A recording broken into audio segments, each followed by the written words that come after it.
एक युवक पुलिस की नौकरी के लिए इंटरव्यू देने गया।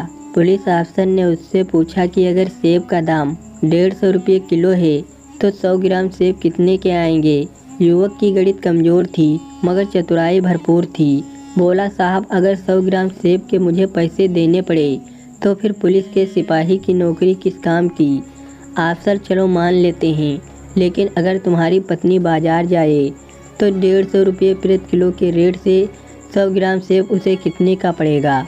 युवक बोला, अरे साहब उसकी क्या बात करते हैं, अपनी पत्नी को आपसे ज़्यादा जानता हूँ। 100 ग्राम लेना है तो 100 ग्राम सेब का ही रेट पूछेगी। पक्का अफसर? अच्छा चल ये भी माना, मगर अगर तेरा भाई यही लेने बाजार जाए तो।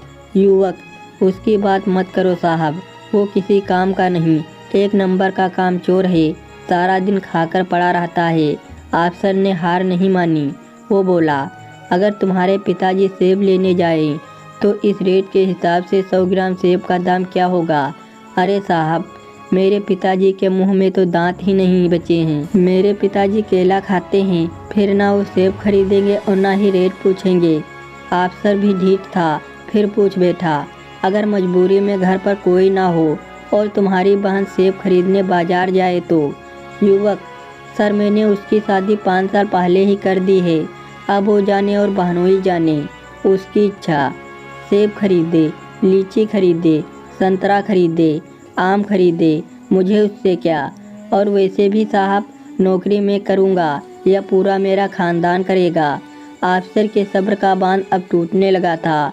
बहुत गुस्से में बोला, भाई अगर कोई बिल्कुल आम आदमी सेब लेने जाए तो 100 ग्राम सेब कितने का हुआ, अब बताओ। युवक, साहब आम आदमी को सेब खाने लायक सरकार और हमारे सिस्टम ने छोड़ा ही कहाँ है। वो तो बेचारा नमक रोटी में परेशान है। आम आदमी तो सेब का ठेला लगाता है और अमीर आदमी ही खरीद कर सेब खाता है।